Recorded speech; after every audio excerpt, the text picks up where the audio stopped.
చివరిగా ఇంకో పాడబడి మనం ఆరాధన వెళ్తాము.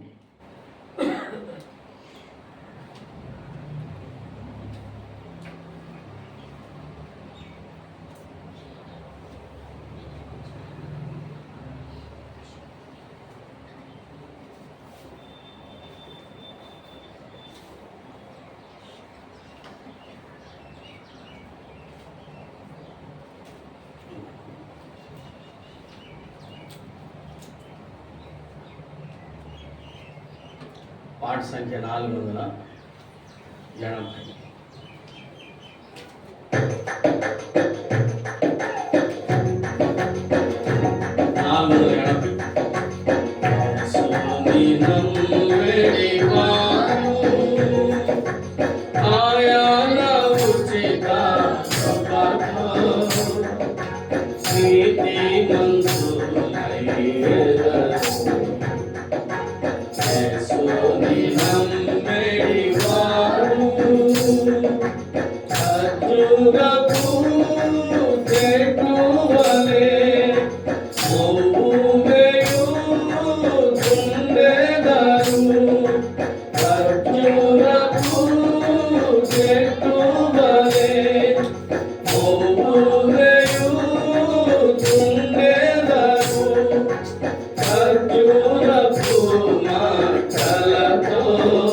480.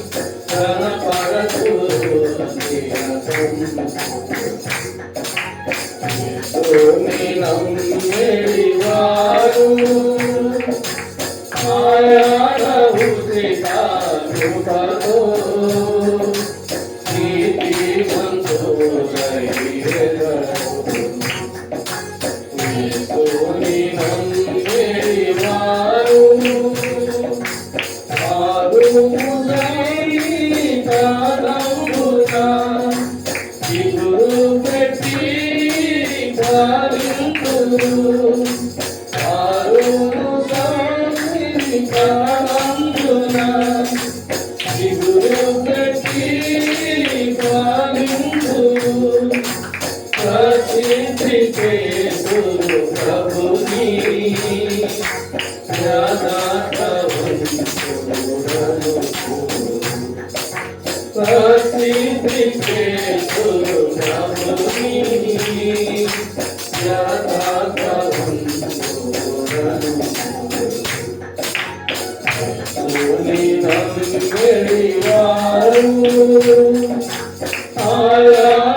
ఉచిత కృపతో నీతిమంతుడయ్యేదను. నమ్మినవారు నీతికారు వాయోరను నాటబడి నావారై నీతికారు వాయోరను నాటబడి నావారై నేటి తరము కలిగి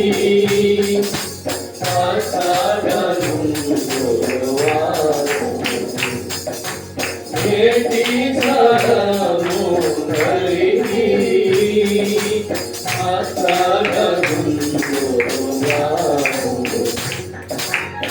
యేసుని నమ్మినవారు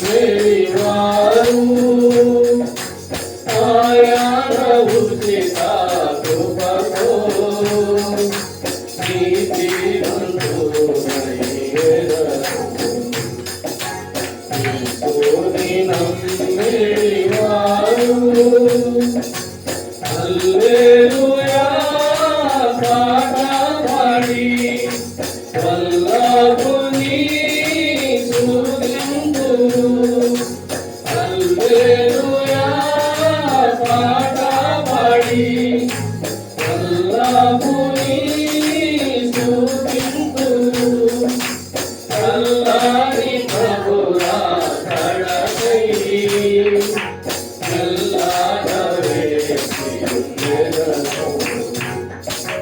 చల్లని ప్రభుల కడకై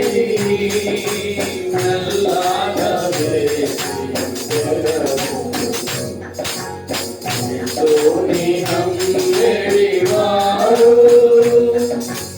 ఆయన ఉచిత కృపతో నీతిమంతుడయ్యేదను. యేసుని నమ్మినవారు. బైబిల్ బలపడుతున్నాము.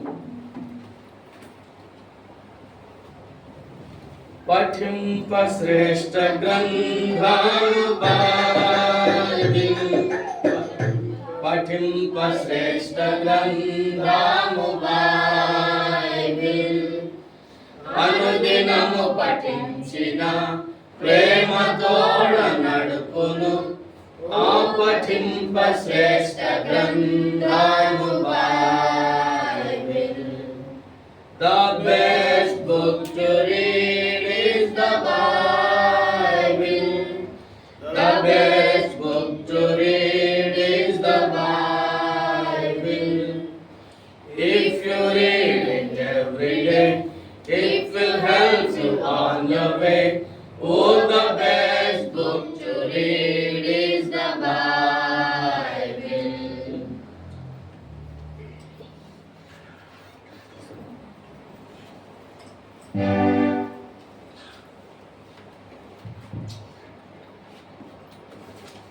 ఈ సమయంలో మనం ఆరాధన ఉంటాము.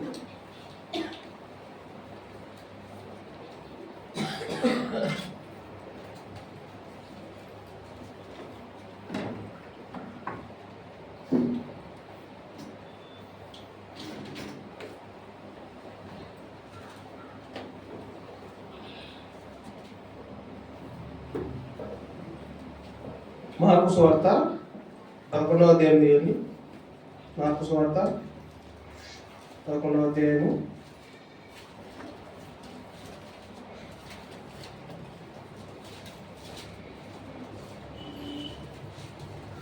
1 నుంచి 6 వరకు మార్చి చదువుకున్నాం. మార్కు సువార్త 11వ అధ్యాయము 1 నుంచి 6 వరకు. వారు యెరూషలేమునకు సమీపించి ఒలివ కొండ దగ్గర ఉన్న బెత్సెగే బేతనీయ అను గ్రామంలోకి వచ్చినప్పుడు ఆయన తన శిష్యులలో ఇద్దరిని చూచి అందులో కట్టబడి ఉన్న ఒక గాఢ పిల్ల కనబడి దాని మీద ఏ మనుషులు ఎన్నడూ కూర్చున్నారు. దాన్ని విప్పి తోడుకుంటారు.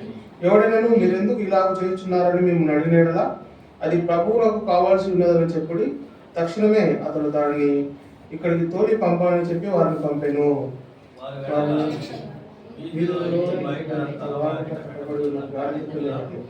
వారిని కనపడి దానిని కూర్చుండగా మీరేమి చేస్తున్నారు? అందుకు శిష్యులు యేసు ఆజ్ఞాపించినట్లు వారితో చెప్పగా వారు పోనిచ్చిరి. చిన్న ప్రార్థన చేసుకుని ప్రభు సహాయం తీసుకుందాం.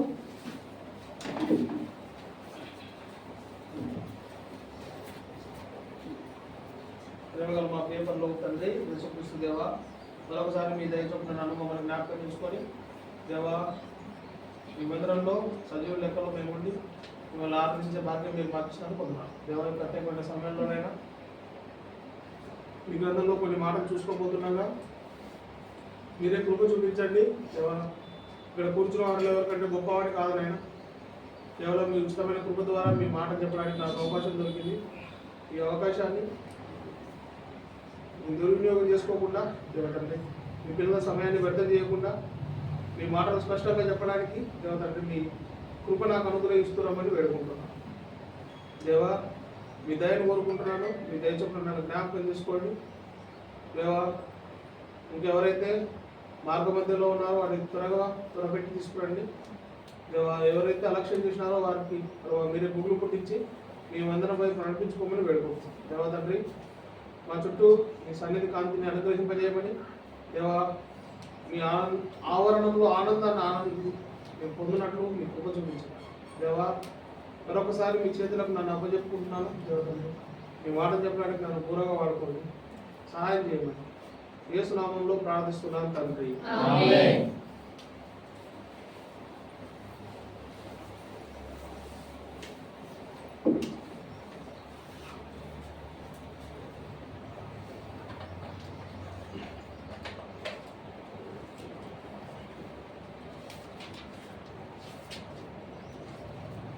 మార్కు సువార్త 11వ అధ్యాయము మొదటి 6 వర్షాలు మనం చూసినాం కదా. అయితే ఇక్కడ ఉన్న కథ మనందరికి తెలిసిందే. ఏంటంటే పస్కా పండుగకు ముందు యేసుప్రభు ఏం చేశారంటే తన శిష్యులతో ఆజ్ఞాపించాడు. ఏమనంటే, మీరు ఒక పని చేయండి, ఇక్కడ దగ్గరలోనే బేతనియా ఉంటుంది. ఏముంటుంది? బేతనియా ఉంటుంది. బేతనియాకి వెళ్ళి ఒక గాడిద పిల్లని తీసుకొని రండి అని చెప్పాడు. చెప్తే శిష్యులు ప్రశ్నార్థకంగా ముఖం పెట్టారు. అదేంటి, బేతనీయం మనది కాదు కదా, ఆ ఊరికి వెళ్ళి మనకు సంబంధం లేని ఒక గాడిద పిల్లని తీసుకొని వస్తుంటే దాని యజమాని ఊరుకుంటాడా? ఏంది ఇట్లా చెప్తున్నాడు అంటే వాళ్ళకి అర్థం కాలే. వాళ్ళ మొహంలో ఎక్స్ప్రెషన్ చూసినాడో ఏమో దేవుడు. వెంటనే వాళ్ళతో ఏం చెప్తాడంటే, ఎవరైనా సరే మిమ్మల్ని అడ్డం చేసి ఏందయ్యా నువ్వు తీసుకుపోతున్నావు అని అడిగితే యేసు ప్రభువు కావాలని చెప్పండి అని చెప్తే అప్పుడు వాళ్ళకి ధైర్యం వచ్చింది. అంటే ఈయనకు పర్ఫెక్ట్ ప్లాన్ ఉంది, ఏం భయం లేదు, అక్కడికి వెళ్ళి మనం తీసుకొచ్చేటప్పుడు మనకి ఏం ఇబ్బంది ఉండదని శిష్యులు అక్కడికి వెళ్ళి ఆ గొర్రె పిల్లని తీసుకొని వస్తారు. సరే, ఈ విషయము ఆరాధనకు ఈ గొర్రె పిల్లకు ఏ సంబంధం? ఆరాధనకు గొర్రె పిల్లకు ఏ సంబంధం అంటే, గొర్రె పిల్లకు ఉండేటువంటి కొన్ని లక్షణాలు, గాడిద పిల్లకు ఉండేటువంటి కొన్ని లక్షణాలు యేసు ప్రభువుని ఎరగక ముందు మనుషులమైన మనకు కూడా ఉన్నాయి. అవునా కదా? అయితే ఏ విధంగా అయితే దేవుడు గాడిద పిల్లను కోరుకుంటున్నాడో, దేవుడు తలుచుకుంటే ఒక సింహం మీద ఎక్కి రావచ్చు కదా. సింహం అంటే ఎవరు? జంతువే కదా. గాడిద కూడా జంతువే కదా, గుర్రం జంతువే కదా, ఒంటె జంతువే కదా. ఆయన ఎక్కి రావాలనుకుంటే ఆయనకు ఎన్నో గొప్ప గొప్ప జంతువులు ఉన్నాయి. ఒక సింహంతో లేదా ఒక పులితో వచ్చింటే అందరికి ఎక్కువ పొగిడేటోళ్ళేమో, అబ్బా ఈయన ఎంత శక్తివంతుడు చూడు, ఈయన సింహం మీద వచ్చినాడు, పులి మీద వచ్చినాడు, ఎలుగుబంటి మీద వచ్చినాడు పొగిడేటోళ్ళేమో. ఆయన ఎందుకు ఆ ప్రైడ్ తీసుకోవాలనుకోలే. ఆయన ఏం తీసుకోవాలనుకున్నాడంటే, ఒక అల్పమైన జీవి మీద ఎక్కువస్తున్నాడు అంటే ఈయన అల్పులనేమి పాపులనేమి దరిద్రులనేమి దుర్మార్గులనేమి అందరినీ కనికరించే దేవుడు అనేటువంటి రుజువు ఆయన రుజువు చేయాలనుకున్నాడు. అంతేకాదు జకర్యా ప్రవచనం ఒకటి ఉంది, రండి 9:9 జకర్యా 9:9లో ఉంటుంది.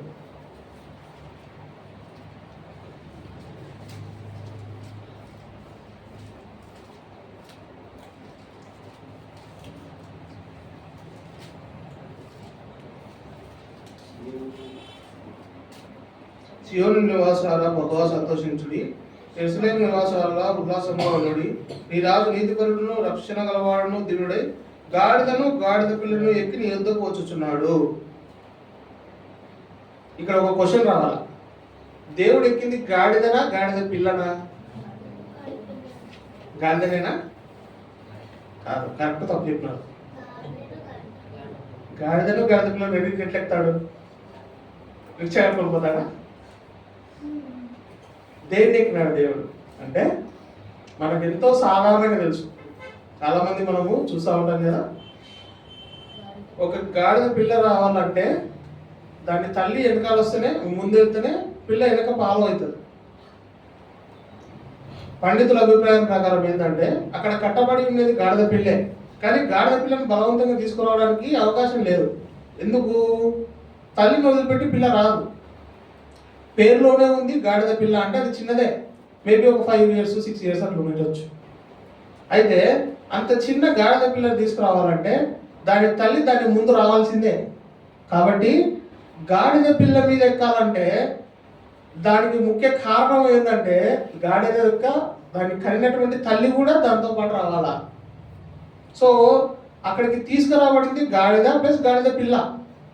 యేసు ప్రభు వారి దగ్గరికి వచ్చింది ఎవరెవరు?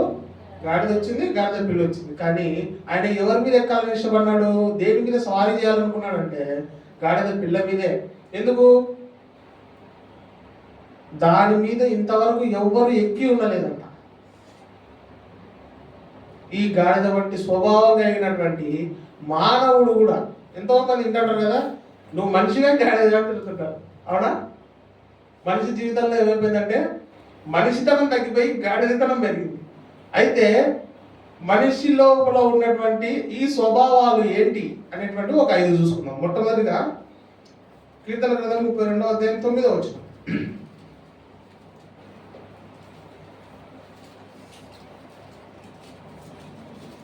కీర్తనలు 32:9.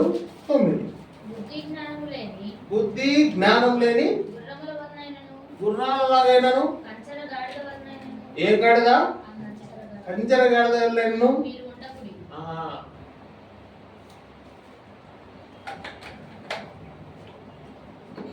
ఈ గాడిదను మొట్టమొదటిగా ఏ విధంగా ఐడెంటిఫై చేస్తున్నారు అంటే it is a foolish animal. Foolish animal, మూర్ఖము, పిచ్చి, వెర్రి, ఎన్నో పర్యాయ పదాలు ఉంటాయి ఫూలిష్ అంటే. అంటే బుద్ధి జ్ఞానం లేని జంతువు అన్నమాట గాడిద. ఎప్పుడు? ప్రభువైన యేసుక్రీస్తు వారు దాని మీదకి ఎక్కక ముందు. అవునా? ఒక మాట చూద్దామండి. కొరింథీయులకు రాసిన మొదటి పత్రిక 1వ అధ్యాయము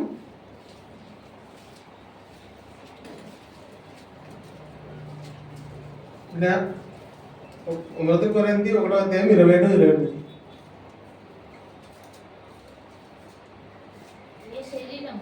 ఏ శరీరియు దేవుని ఎదుట అతిశయింపకున్నట్లు జ్ఞానులను సిగ్గుపరచుటకు లోకములో నుండి వెర్రి వారిని చాలన్నా. దేవుడు ఇంత ఫూలిష్ యానిమల్ని, ఈ మూర్ఖమైనటువంటి జంతువులు ఎందుకు కోరుకున్నాడు? నేను రాత్రి ఈ వాక్యం ప్రిపేర్ అవుతున్నప్పుడు నాకు అనిపించింది, ఎందుకు ప్రభువా ఇన్ని వేల జంతువులు ఉన్నాయి కదా, నువ్వు తలుచుకుంటే డైనోసార్ మీద కూడా తిరిగి రాగలుగుతావు. ఇప్పుడు అర్జెంట్గా నాకు డైనోసార్ కావాలనుకుంటే కూడా దేవుడు తలుచుకుంటే అసాధ్యమా? కానీ ఎందుకు ఒక ఫూలిష్, మూర్ఖమైనది, దరిద్రమైనది అనే పేరుండే, అజ్ఞానమైనది అని పేరుండే దాని మీద ఎందుకు వచ్చినాడు అంటే మన జీవితానికి సాదృశ్యమైనటువంటి దగ్గరగా ఉండే జంతువు అది. అందుకోసమే ప్రభు గాడిద పిల్లని చూజ్ చేసుకున్నాడు. ఆ గాడిద పిల్లని చూజ్ చేసుకోవడానికి కారణం ఏంటంటే మన జీవితంలో కూడా గాడిద వంటి స్వభావం కలిగి ఎన్నో సందర్భాల్లో మూర్ఖత్వంతో, ఆ ఫూలిష్నెస్ తోటి దేవుడు అంటే తెలిసినా సరే దేవుడిని సరిగ్గా లోపడకుండా తిరిగినప్పటికీ ప్రభు ఏం చేసినాడంట తెలుసా? లోకంలో ఉన్నటువంటి ఎవరిని సిగ్గుపరచడానికి, జ్ఞానంలో మేము గొప్పలామని చెప్పుకొని దేవుడు మావాడే, మాకు తప్ప దేవుడు ఎవరికి సొంతం కాదని చెప్పుకునే వాళ్ళని సిగ్గుపరచడానికి, నేనే తెలివిపరుణ్ణి, నేనే జ్ఞానవంతుణ్ణి, నా ఎంత గొప్పలు లేరని చెప్పుకునే వాళ్ళని సిగ్గుపరచడానికి ప్రభువైన యేసుక్రీస్తు వారు ఏం చేశాడంటే మనల్ని ఏర్పాటు చేసుకున్నాడంట. ఈ గాడిద పిల్ల ఎటువంటి స్వభావం కలిగి ఉందో అటువంటి స్వభావం కలిగినటువంటి, తెలివి లేనటువంటి మనల్ని, అవివేకులైనటువంటి మనల్ని ఆయన ఏర్పాటు చేసుకున్నాడంట. ఈ మాట ఎంత ఎంత ఎంత గొప్ప మాట అంటే ఒకసారి ఆలోచించండి. నేను ఒక వ్యక్తిని చూసిన, వాళ్ళు ఇద్దరు మేనరికం పెళ్లి చేసుకున్నారు. మేనరికం పెళ్లి చేసుకుంటే వాళ్ళకు పుట్టిన అబ్బాయి వైకల్యంతో పుట్టినాడు.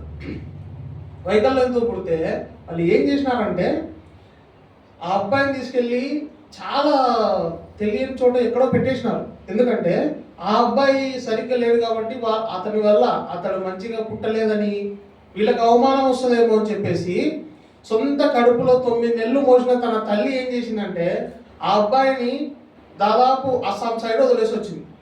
ఏదో అనాథాశ్రమంలో పెట్టేసి వచ్చింది వికలాంగుల దాంట్లో. అయితే మాకు సందర్భం గుర్తొచ్చి మేము అడిగినాం, మీకు ఆల్రెడీ పిల్లలు ఉన్నారు కదా అంటే, అవును ఒక పాప ఉంది. అదేంటి మీకు బాబు ఇద్దరు ఉండాలి కదా అంటే, లేదన్నా బాబు లేడు, పాప అయితే ఉంది. బాబు లేడంటే ఏమైంది, చచ్చిపోయినాడా? లేదు. మరి ఏమైనాడు? లేడు. లేడు ఏంది? లేడు అనేది సమాధానం కాదు కదా అని అప్పుడు అడిగితే తెలిసిన తర్వాత మేము కూర్చోబెట్టి వాళ్ళకి చెప్పినాం, నువ్వు నీ కడుపులో పుట్టిన పిల్లలని కర్మింపలేని నీ జీవితము ఒకసారి నువ్వు యేసుప్రభువు దగ్గరకు వచ్చి నేను పరలోకానికి పోతాను ఎట్లా అనుకుంటావు అని మేము వాళ్ళతో మాట్లాడితే వాళ్ళు తిరిగి తెచ్చుకున్నారు. అంటే ఇక్కడ నేను చెప్పాలనుకునేది ఏంటంటే, ప్రజలు ఎవరినైనా సరే ప్రేమించాలంటే వాళ్ళకు ఒక గొప్ప అర్హత ఉంటేనే ప్రేమిస్తారు, లేదా వాళ్ళంతా బాగుంటేనే ప్రేమిస్తారు, వాళ్ళు బాగా ఉపయోగపడతారంటేనే ప్రేమిస్తారు. కానీ ఇక్కడ ఒక దేవుడు ఉన్నాడు, గాడిద వంటి స్వభావం కలిగినటువంటి మనుషుల్ని ప్రేమిస్తున్నాడు. ఎందుకు ప్రేమిస్తున్నాడు అంటే, నాకు నీతిమంతులు కాదు కావాల్సింది, నాకు అబద్ధాలు, పాపాలు, దుర్మార్గాలు చేసేవాళ్ళు కావాలి. ఎందుకంటే వాళ్ళని నేను నీతిగా తీర్చాలి. నాకు ఫ్రెష్గా ప్రశాంతంగా తన జీవితానికి గడుపుతున్న వ్యక్తి కాదు కావాల్సింది, తన జీవితంలో దుర్నీతి ఉండి మూర్ఖత్వంతో తిరుగుతున్న వ్యక్తి కావాలా. ఎందుకంటే అతని మీద నేను ఎక్కి అతని జీవితాన్ని మార్చాలనుకుంటున్నాను దేవుడు కోరుకుంటున్నాడు. నీ జీవితంలో నా జీవితంలో కూడా ఎంతో మూర్ఖత్వంతో, ఫూలిష్నెస్తో మనము ఎన్నో పనులు చేసేవాళ్ళం. లూకాసు వార్తలో ఒక మాట ఉంటుంది, 2 లూకా 12, లూకాసు వార్త 12 28 వచ్చిన 16 వచ్చిన, లూకా 12:16. మరియు ఆయన ఆ ఉపమానం చెప్పాడు. చాలా ఒక నిమిషం 20 వచ్చిన చదువు. అయితే దేవుడు వెర్రివాడా. చాలా. అయితే ఇక్కడ ఒక మాట ఉంది ఏంటంటే, ఒక ధనవంతుడు ఉన్నాడంట, అతను అనుకుంటున్నాడంట, ఆహా ఈ సంవత్సరం పంట బాగా పండింది, ఇంకా ఈ 10 ఏళ్ల వరకు నాకు ఏం భయం లేదు, ఈ పంట తినుకుంటా ప్రశాంతంగా ఉండొచ్చు, నా గోడౌన్స్ మొత్తము ఫుల్ చేసి పెట్టినా సరే, ఇంకా నాకు ఎటువంటి కొదవ లేదు అని ఆనందంగా కళ్ళు మూసుకొని పడుకుంటుంటే అప్పుడు పైనుంచి ఒక స్వరం వినపడిందంట. ఇంగ్లీష్లో ఉంటుంది, యూ ఫూల్ అని ఉంటుంది, మూర్ఖుడా, తిక్కోడా, ఇప్పుడు నువ్వు చచ్చిపోతే నువ్వు సంపాదించిన తర్వాత ఎవరికి పోతారా అంటే, కొంతమంది కొన్ని మూర్ఖత్వమైనటువంటి లెక్కలు వేసుకుంటున్నారు. అటువంటి వాళ్ళకు కూడా దేవుడు క్షమాపణిస్తున్నాడు. మన జీవితంలో కూడా మనం ఎన్నో లెక్కలు వేసుకొని, ఎన్నో రకాలుగా ప్లాన్లు వేసుకొని, ఈ రోజు ఇక్కడ ఉండాలా, ఆ రోజు అక్కడ ఉండాలా అనుకొని ఎన్నో అనుకున్నాం మనం అందరం. కానీ దేవుడు ఏం చేసినాడంటే మనల్ని ఈరోజు బేతనియాకి నడిపించినాడు. ఆ గాడిద పిల్లని ఎట్లయితే బేతనియాలో ఏర్పాటు చేసుకున్నాడో, నిన్ను నన్ను ఈరోజు బేతనియాలో ప్రభు ఏర్పాటు చేసుకున్నాడు. మొట్టమొదటిగా గాడిద వంటి మూర్ఖ స్వభావం కలిగిన మనల్ని దేవుడు ఏం చేస్తూ వచ్చినాడంటే గుణపరుస్తూ వచ్చినాడు. అంటే మన మూర్ఖత్వాన్ని తీసేసి తన ఆలోచన మన లోపల నింపుతూ వచ్చినాడు. రెండోదిగా రండి, కొరింథీయులకు రాసిన మొదటి పత్రిక 11వ అధ్యాయము 29వ వచనం.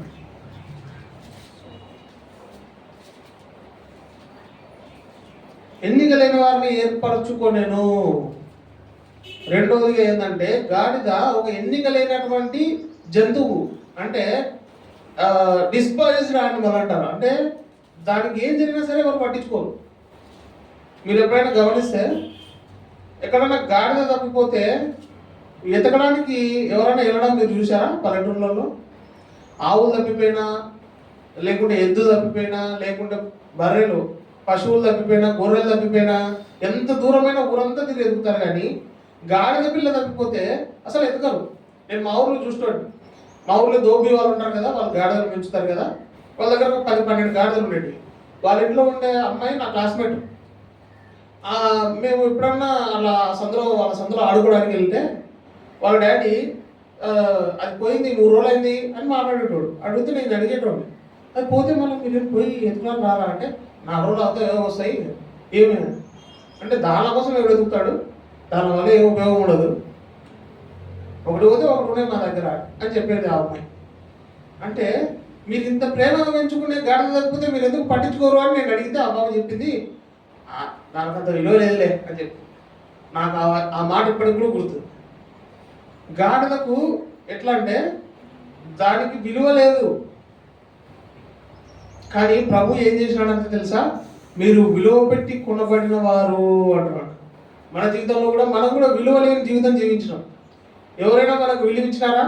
వేసుకోకుండా నమ్ముకోకముందు మన జీవితం ఎట్లుందంటే, వీడేంద్ర వీడు ఉంటే ఎంత పోతే ఎంత, వెళ్ళిపో నువ్వు నాకు అవసరం లేదనే మాట మనం మన జీవితంలో చాలా మందితో అనిపించుకున్నామా? కానీ ఈ దేవుడు యేసు ప్రభు వారు ఉన్నారు, ఆయన ఏమంటాడంటే మీరు విలువ పెట్టి కొనబడిన వారు. మనల్ని ఏం చేసినాడంటే ఎంతో విలువగా చూస్తున్నటువంటి దేవుడు, డిస్పైజ్డ్ అయినటువంటి మన జీవితాన్ని, అసలు లెక్కలేనటువంటి మన జీవితాన్ని ఆయన ఏం చేసినాడంటే విలువ పెట్టి కొన్నాడు. ఏ విధంగా కొన్నాడంటే తన రక్తం ఇచ్చి కొన్నాడు. కాబట్టి రెండోదిగా మన జీవితం ఎటువంటిదంటే విలువ పెట్టి కొనబడినటువంటి జీవితాన్ని మనకి ఇచ్చినాడు, విలువ లేనటువంటి మనకు. మూడోదిగా రండి, లేవియ కాండము 11వ అధ్యాయము 1 నుంచి 3 వచనాలు.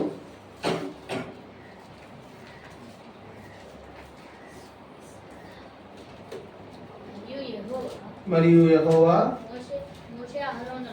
మోషే అహరోనులకు ఇలాగ సెలవిచ్చెను, మీరు ఇశ్రాయేలీయులతో ఇట్లా చెప్పండి, భూమి మీద ఉన్న జీవులన్నిటిలోనూ మీరు ఈ జీవులను మాత్రం తినవచ్చు. జంతువులలో ఏది డెక్కలు గలదై నెమరు వేయునో దాన్ని తినవచ్చును, కానీ నెమరు వేయి వాటిలో 2 డెక్కలు గల వాటిలోనూ వీటిని తినకూడదు. అవేమంటే ఒంటె, నెమరు వేయును, కానీ దానికి 2 డెక్కలు లేవు కనుక అపవిత్రము. పొట్టి కుందేలు నెమరు వేస్తుంది, కానీ డెక్కలు లేవు కనుక అపవిత్రము. ఆ నెమరు వేయును, కానీ డెక్కలు లేవు కనుక అపవిత్రము. పంది విడిగా నుండు 2 డెక్కలు గలది, కానీ నెమరు వేయదు కాబట్టి అది మీకు అపవిత్రము. వాటి మాంసం మీరు తినకూడదు, వాటి కళేబరములను ముట్టకూడదు, అది మీకు అపవిత్రము. అయితే లేవియా కాండంలో అపవిత్రమైన జంతువుల లిస్ట్ రాసుకుంటూ వస్తాడు. ఎందుకంటే ఇశ్రాయేల్ ప్రజలకు ఒక డౌట్ వస్తుంది, మేము ఏం తినాలా, ఏం తినకూడదు, అసలు మాకు ఏం అర్థం కావట్లేదు, ఏం తింటే పవిత్రమవుతామో ఏం తింటే అపవిత్రమవుతామో మాకు అర్థం కావట్లేదు అని లెక్క రాసినప్పుడు ఇక్కడ రాశాడు కదా, గాడిదను మీరు, అది పుట్టుకతోటే అపవిత్రమైనటువంటి జంతువు, అపవిత్రమైనటువంటి పుట్టుక కలిగినటువంటి జంతువు గాడిద. కాబట్టి గాడిదను మీరు తినొద్దు. అని చెప్తాడు. మన జీవితం కూడా పుట్టుకతో అపవిత్రం. ఎట్లా తెలిసింది మాకు ఆ విషయము? కీర్తన గ్రంథం 51వ వచనము, 51వ అధ్యాయము, కీర్తనలు 51వ అధ్యాయము 5వ వచనం. నేను పాపంలోనే పుట్టినవాడను, పాపములోనే నా తల్లి నన్ను గర్భమున ధరించెను. మనుషులు ఎటువంటి వాడంటే పుట్టుకతోటే పాపం. ఏ విధంగా పాపం సంక్రమించిందంటే, ఎప్పుడైతే ఆదాము అవ్వలు దేవుని మాటకు లోబడకుండా ఆ పండు తిన్నారో ఆ రోజు నుంచి ఆదాము అవ్వ ద్వారా వచ్చిన సంతతి ఏదైతే ఉందో వాళ్ళందరూ పాపులుగానే పరిగణించబడతా ఉన్నారు. ఏ విధంగా అయితే గాడిద తన పుట్టుక నుంచే పాపిగా రూపొందించబడిందో మనుషుల జీవితం కూడా పాపపు జీవితం.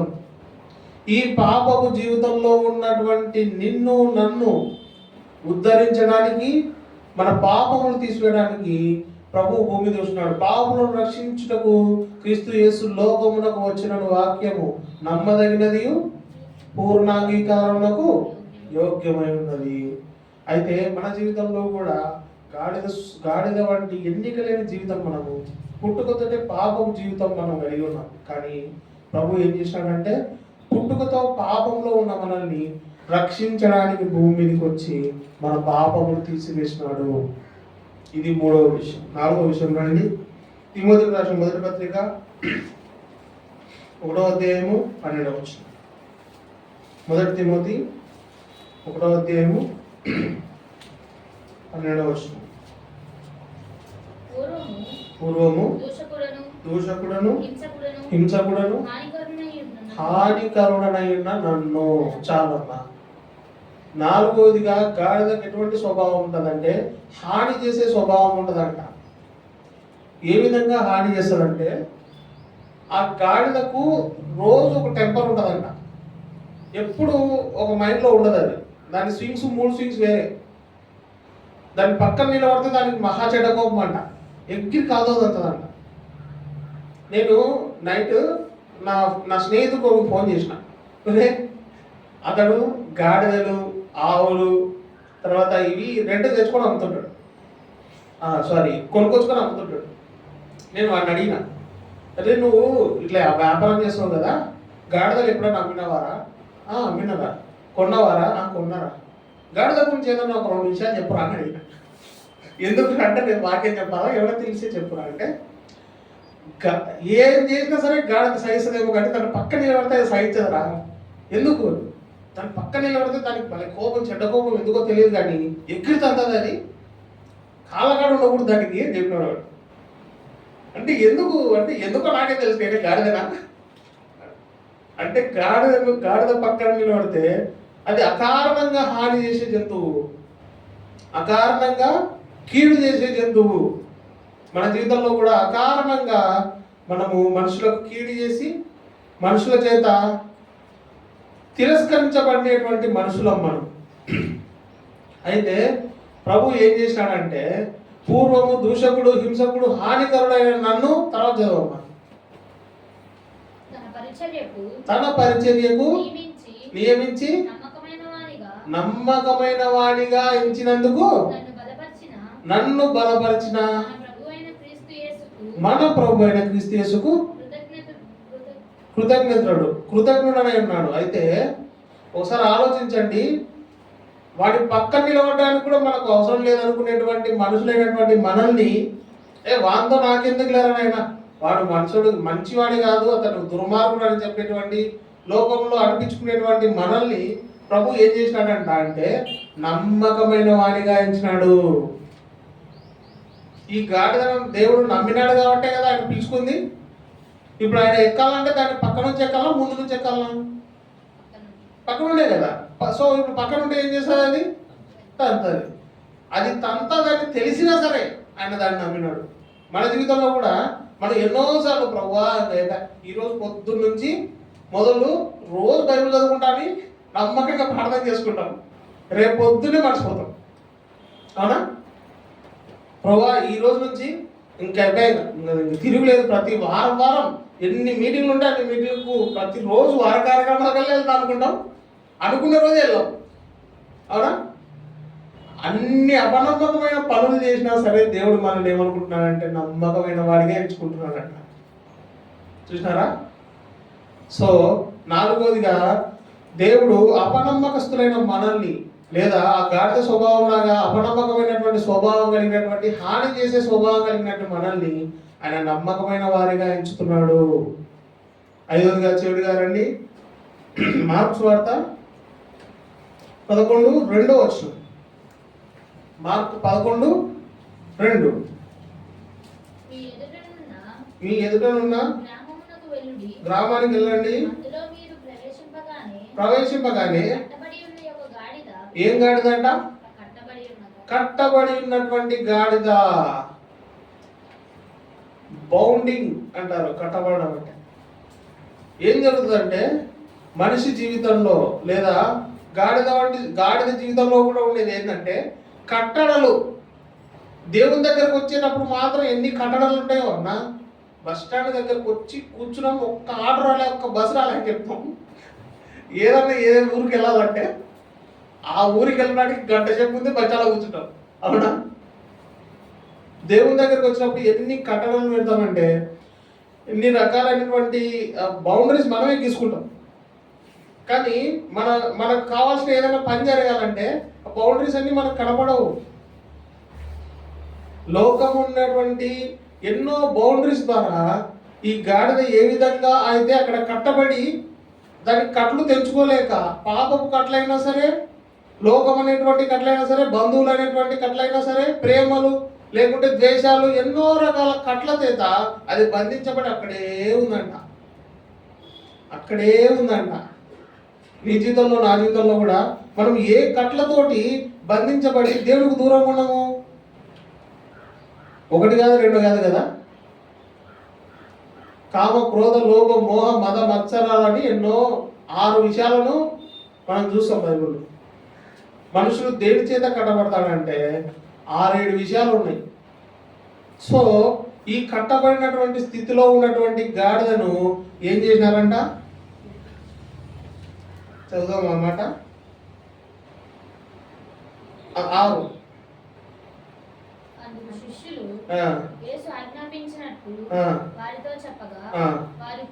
వారు పోనిచ్చిరి. ఏ విధంగా అయితే మానవ బంధకాల చేత, లోక బంధకాల చేత కట్టబడి ఉన్నటువంటి గాడిద వలె మన జీవితం కూడా దేవుడికి విరోధమైనటువంటి కార్యాల చేత కట్టబడి ఉన్నాం. మన మనసు దేవుడికి నచ్చని విషయాల చేత అది చుట్టబడి ఉంది. ఈ సందర్భంలో, ఈ పరిస్థితిలో జీవిస్తున్న మనల్ని దేవుడు ఏం చేస్తున్నాడంటే విడిపించేసినాడు. ఇక్కడ పోనిచ్చిరి అని కానీ ఫ్రీ అప్ అని ఉంటుంది ఇంగ్లీష్లో.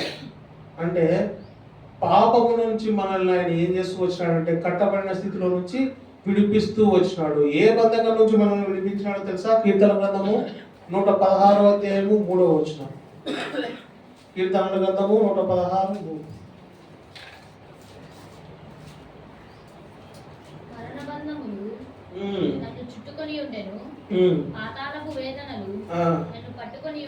చాలా తల్లి. మొట్టమొదటి బంధకం మనిషికి ఏంది తెలుసా? మరణ బంధకం. అంటే ఏంది? సస్తనేమో, చచ్చిపోతానేమో, ఏం జరుగుతుందో, నా జీవితం ఏం జరుగుతుందో, వాళ్ళు చనిపోతారేమో, వీళ్ళు చనిపోతారేమో, నా తండ్రి చనిపోతాడేమో, భర్త చనిపోతాడేమో, పిల్లలు చనిపోతారేమో.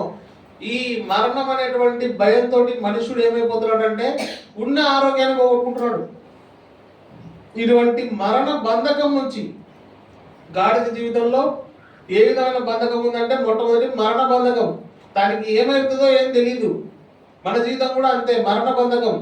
దేన్నైనా మనం ప్రిడిక్ట్ చేయొచ్చు కానీ ఎప్పుడు బతుకుతామో ఎప్పుడు వస్తాం అనేది అస్సలు ప్రిడిక్ట్ చేయలేదు. ఈ మరణ బంధకంలో నుంచి ఆయన ఏం చేసినాడంటే నిన్ను నన్ను విడిపిస్తూ వచ్చినాడు. రెండోదిగా ఏ బంధకం నుంచి విడిపించినాడు రండి. అపోస్తుల కార్యములు 8వ అధ్యాయం 23వ వచనం. అపోస్తుల కార్యములు 8వ అధ్యాయము 23వ వచనం. ఘోర దుష్టత్వములోను దుర్నీతి బంధకములోను చాలాలి. రెండవదిగా మనిషి జీవితంలో ఏమున్నాయంటే దుర్నీతి బంధకాలు ఉన్నాయి. అంటే నీతి లేదు, మంచితనం లేదు, న్యాయం లేదు, ధర్మం లేదు. మనుషుడు ఏమైపోతున్నాడంటే దుర్నీతి బంధకాల చేత నీతి లేనటువంటి స్థితిలో జీవిస్తూ తనకు తాను నష్టం తెచ్చుకోవడం కాకుండా తన ద్వారా ఇతరులకు నష్టం తెచ్చేవాడిగా ఉంటున్నాడు. రెండోదిగా మనిషి జీవితంలో ఉన్న బంధకం ఏంది? దుర్నీతి బంధకం. మూడోదిగా రండి, లూకా సువార్త 13:16. లూకా సువార్త 13:16. ఇదిగో 18 ఏళ్ల నుండి సాతాను బంధించిన అబ్రహాము కుమార్తె అయిన ఈమెను విశ్రాంతి దినమందు ఈ కట్ల నుండి విడిపించును. చాలన్న. అయితే మూడోదిగా చివరిగా ఇక్కడ ఒక బంధకం చూస్తున్నాం. ఆ బంధకం ఏంటంటే సాతాను బంధకము.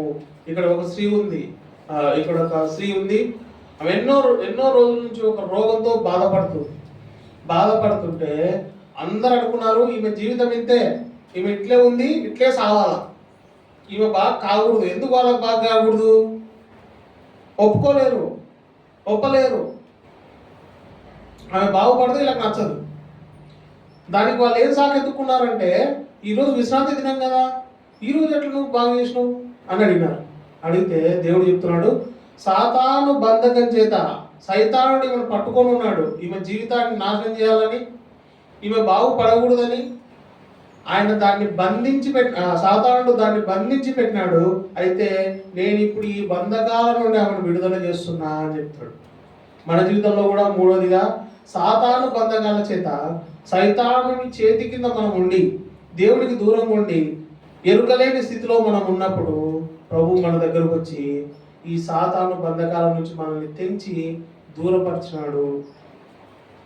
మనం 3 విషయాలు చూసుకొచ్చాం. ఈ బంధకాలలో మరణ బంధకం నుంచి, తర్వాత దుర్నీతి బంధకం నుంచి, తర్వాత సాతాను బంధకాల నుంచి, అంటే సాతాను సంఖ్యల నుంచి, దుర్నీతి సంఖ్యల నుంచి, లేకుంటే ఈ రకాలైనటువంటి జీవితం నుంచి ఆయన నిన్ను నన్ను విడిపిస్తూ వచ్చినాడు. కాబట్టి మనం చూసుకున్న విధంగా గాడిద జీవితంలో ఏ విధంగా అయితే దేవునికి లోబడకుండా లేదా మనుషులకు లోబడకుండా ఉండేటువంటి మనల్ని ప్రభు కోరుకున్నాడు.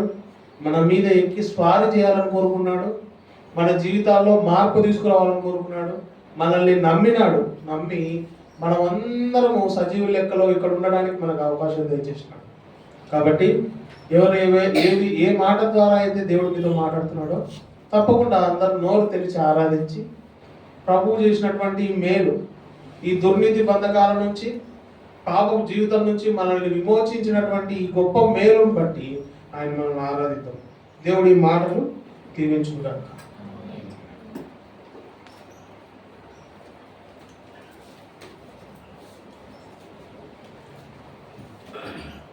పాట పాడదాము.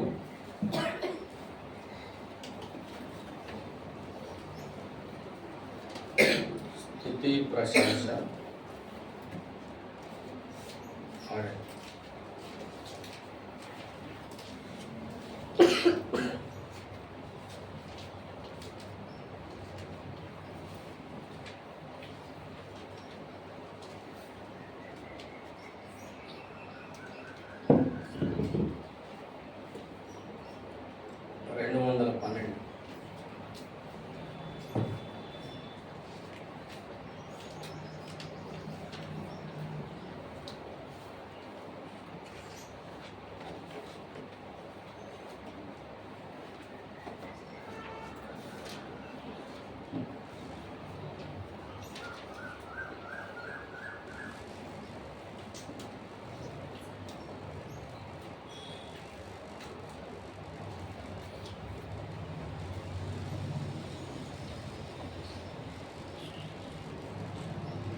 రెండు 212 పాట పాడదాము. అందరం లేచి నిలబడి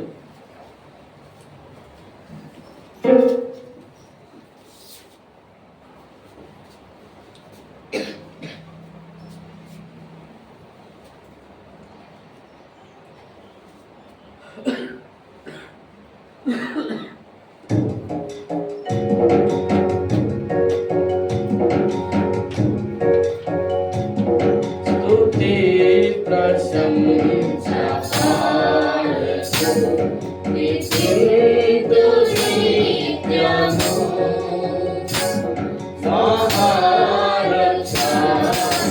మహారక్షణీయుడు మనశాంతి నిత్యము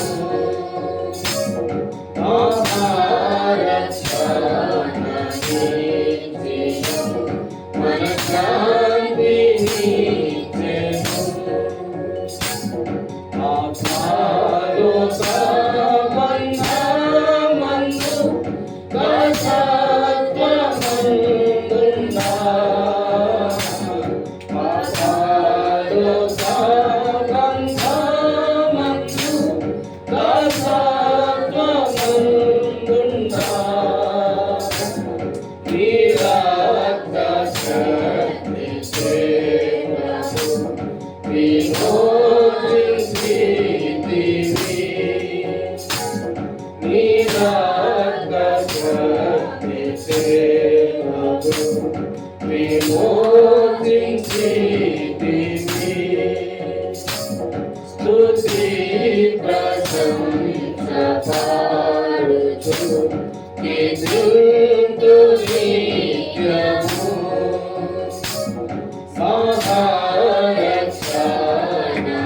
మహారక్షణీయుడు మనశాంతి నిత్యము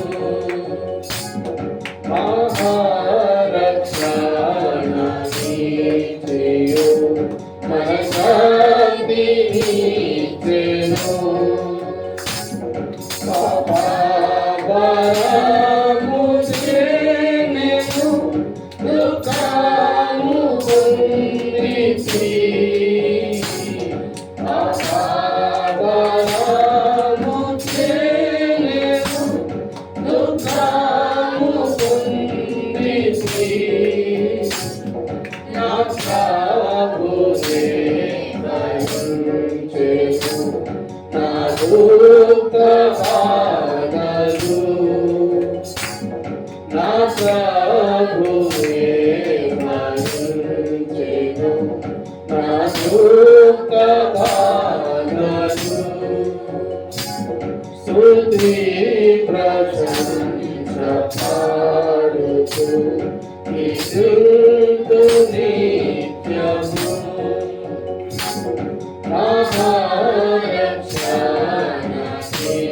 మహారక్షణీయుడు మనశాంతి నిత్యము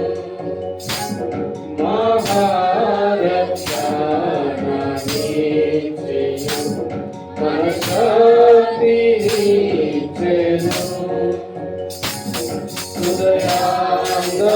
హృదయాంధకారము చేరేను గాలి తొలగిసి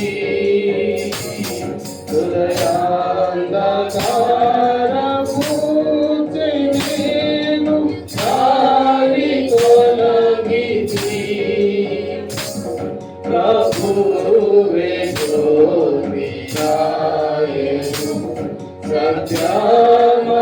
సత్యమర్గములుపే ప్రభువే జ్యోతియాయెను సత్యమర్గములుపే స్తుతి ప్రశంస పాడుచు కీర్తింతు నిత్యము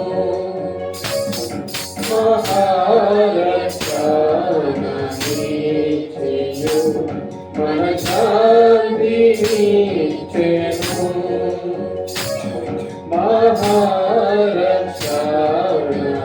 మహారక్షణీయుడు మనశాంతి నిత్యము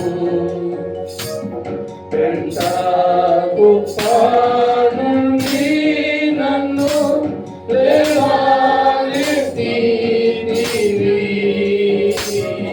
పెంటకు పానుండి నన్ను లేవనెత్తితివి దరిద్ర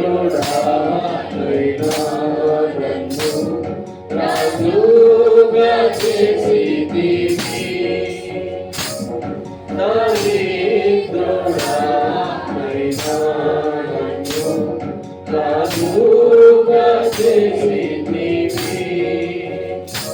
స్తుతి ప్రశంస పాడుతూ ప్రీతింతు నిత్యము. మహారక్షణ నిత్యము మనశ్శాంతి నిత్యము. మహారక్షణ నిత్యము మనశ్శాంతి నిత్యము. దయచేసి మోకరించండి. ఉన్నటువంటి వాక్య ప్రకారంగా మరి ఒక సహోదరుడు ఒక సహోదరి అందరూ ఆమెను చెప్పగలరు.